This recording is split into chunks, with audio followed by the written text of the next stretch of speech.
you, it's pretty gruesome if you break those vows.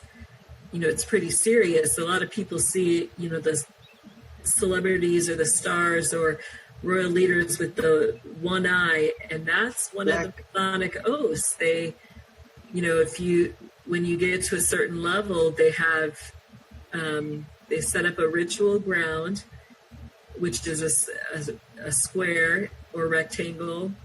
And in that, they have the three great lights, which are the easel, the book, and the candle and stuff, or the compass.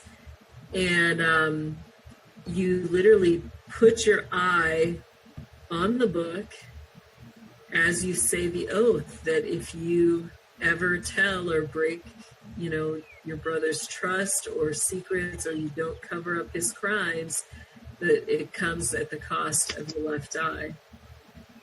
And so, that's kind of a memory ritual. What makes the eye black, though? I mean, you say they put it on the book.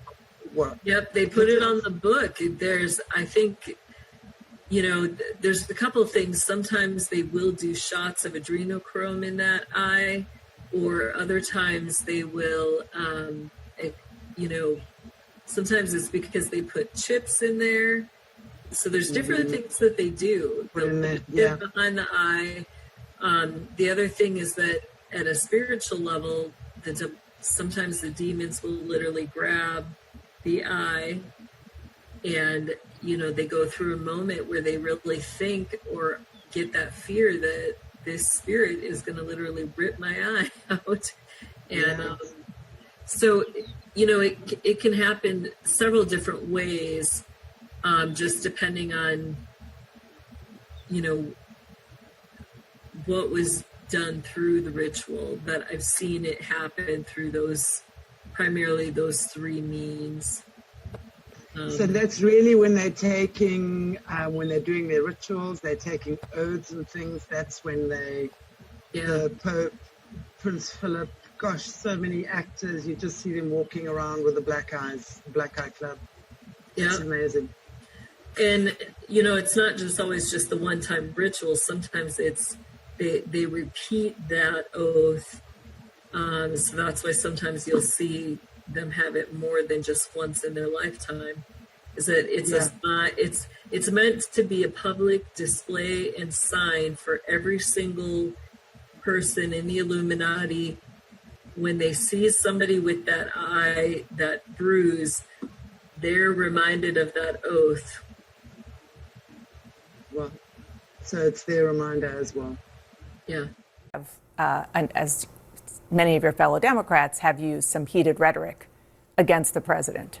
And do you think twice about that when something like this happens? Well, what rhetoric do you have in mind? Just talking about some of the fact that he, is terrible for this country and so on and so forth. I understand that that's your democratic right, but overall, do you have a responsibility? Personal problem with Donald Trump at all. I mean, I talk about the policies of this administration, the authoritarianism like we saw on display in Minneapolis, where 2 of our citizens were gunned down in the streets simply for exercising their First Amendment rights. Renee Good, Alex Preddy, and others have died in custody.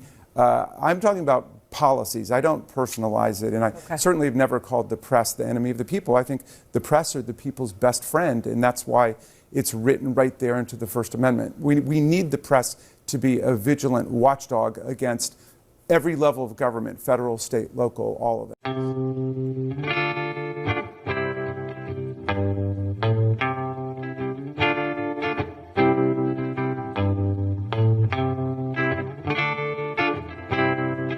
I feel unhappy.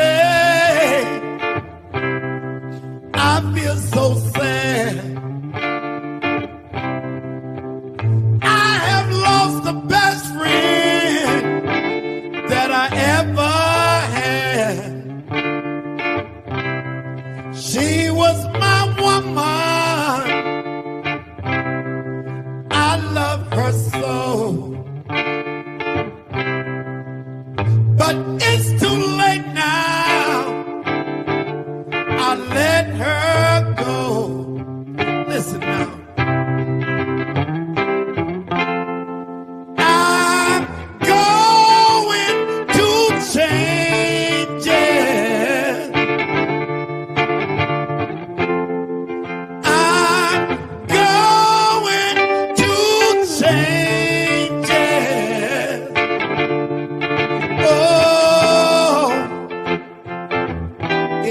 so